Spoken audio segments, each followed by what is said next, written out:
अब ब्रह्मा की उत्पत्ति देखो, ये 103 पृष्ठ पे, 102 पर हमने पढ़ा था, 103 पृष्ठ पे रुद्र संहिता, और यहाँ छठा अध्याय समाप्त हो गया ये विष्णु जी का नाम बता के। और अब हम यहाँ आगे 7वां अध्याय, ब्रह्मा जी बता रहे हैं आगे। देव ब्रह्मा जी कहते हैं देव से नारद को बता रहे हैं, तत्पश्चात कल्याणकारी परमेश्वर सांब सदाशिव ने काल ने दुर्गा के साथ जैसे विष्णु उत्पन्न किया, पूर्ववत पर प्रयत्न करके मुझे अपने दाहिने अंग से उत्पन्न कर दिया। अपने आत्मा यहाँ ये अनुवाद करता शर्मा गया, शिव जी का पुजारी होगा कि शिव जी ते शिव जी की उत्पत्ति कैसे दिखाऊं, यहाँ तक कर गया गोलमोल। और दिखाएंगे आपको, कहते चोर चुरावे तुम बड़ी, वो गड्ढे पानी में, वो गड्ढे हुआ ऊपर आवे ना, सच्चाई छनी ना। अब देखो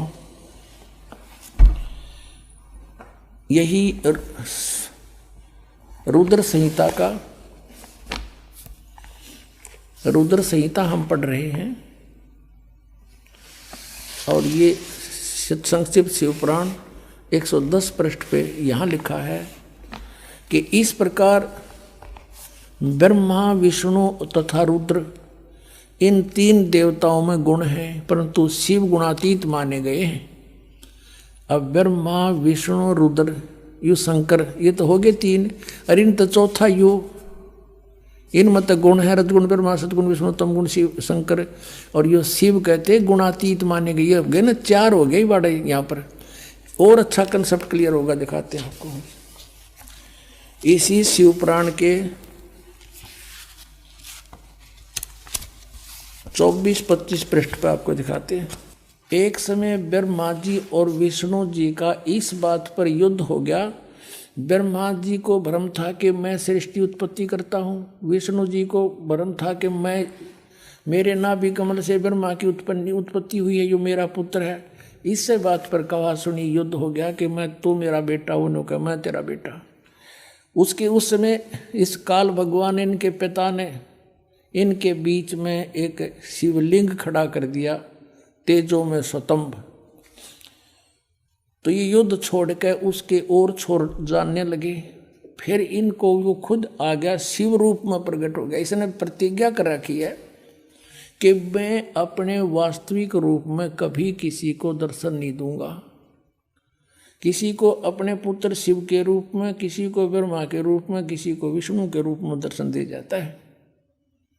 और वो साधक ये सोचते हैं कि ये हमारे साथ रहते हैं, ये देवता यही सर्वशक्तिमान है, साधना करते यही प्रकट होते हैं। और होता था उनकी साधना से वो काल, और वो प्रकट, वो अपना वास्तविकता बताता नहीं।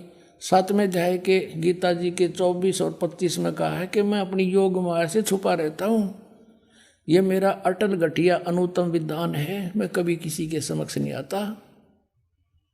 इसने प्रतिज्ञा कर रखी है, परमात्मा ने बता रखी है आपको, कबीर सागर में लिखा सारा कुछ, और वही इनमें प्रमाण है। अब उसमें यू आ गया इनके बीच में और कहा, और के ज्ञान दिया उनको, देखिए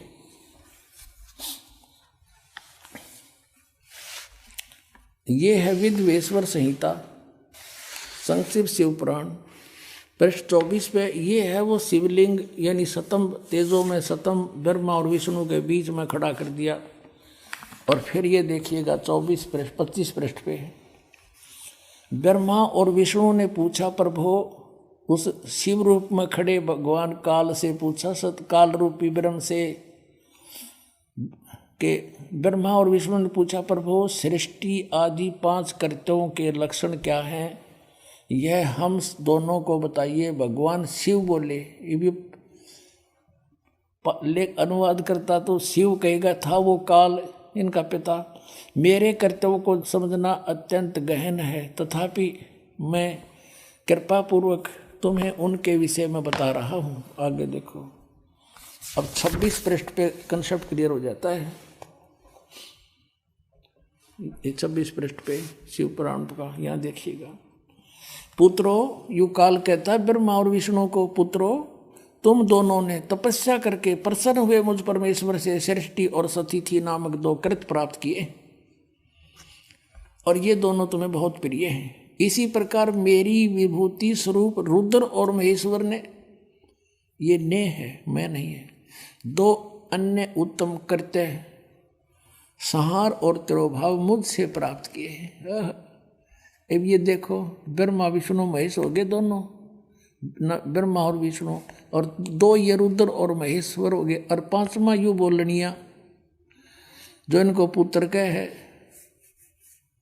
और परंतु अनुग्रह करते दूसरा कोई नहीं पा सकता। अनुग्रह यानी कृपा नहीं कर सकते तुम, कोई भी नहीं कर सकता, जो जैसा करेगा उसे भरना पड़ेगा। अब यहाँ फिर क्लियर हो जाता है कि ये काल है, ब्रह्म है, जिसने गीता बोली थी। इसी शिवपुराण के 26 पृष्ठ पे रुद्र संहिता के यहाँ देखना, पुण्यात्माओं कमाल कर रखा है।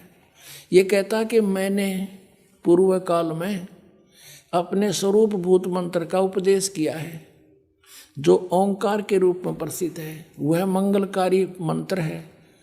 सबसे पहले मेरे मुख से ओंकार ओम प्रकट हुआ, जो मेरे स्वरूप का बोध कराने वाला है। ओंकार वाचक है, मैं वाच्य हूँ, ये मंत्र मेरा स्वरूप ही है। प्रतिदिन ओंकार का निरंतर स्मरण करने से मेरा ही सदा स्मरण होता है, काल का स्मरण होता है। मेरे उत्तरवर्ती मुख से अकार, पश्चिम मुख से उकार, दक्षिण मुख से मकार, पूर्ववर्ती मुख से बिंदु और मध्यवर्ती मुख से नाद का प्राकट्य हुआ है। इस प्रकार 5 अवयवों से, 5 इन अंगों से युक्त ओंकार का विस्तार हुआ है। इन सभी अवयवों से एकीभूत होकर प्रणव ओम नामक एक अक्षर हो गया। हाय हाय।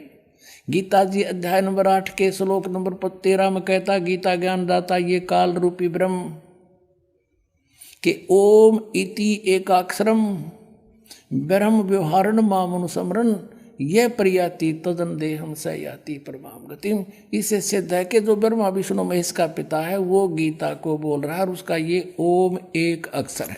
अपने आत्माओं, परमात्मा ने 600 वर्ष पहले बताया था, धर्मदास ये जग बोरा ना, कोई न जाने पद निर्वाणा, यही कारण मैं कथा पसारा, सबसे कहिए एक राम नियारा। अब अपनी महिमा आप ही बता रहे हैं। अब मैं तुमसे कहूँ चिताई, तेरे देव की उत्पत्ति भाई, कुछ संक्षेप कहूँ गहुराई, सब सन से तुमरे मिट जाई। कहते हैं माँ अष्टंगी पिता निरंजन, ये जमदारुण वंशन अंजन, पहले कीन निरंजन राई, पीछे से माया उपजाई। माया रूप देख अति शोभा, देव निरंजन तन मन लोभा। निरंजन कीने भोग विलासा, माया को रही तब आशा। 3 पुत्र अष्टंगी जाए, ब्रह्मा विष्णु शिव नाम धराए। अपने आत्माओं, इब तो परमात्मा सामने आकर खड़ा हो गया कि आई एम गॉड। कबीर साहब कहते हैं आई एम गॉड। और बालक तो बालक अंधे से अंधा इन वचनों को सुनकर समझ सकता है कि हु इज गॉड।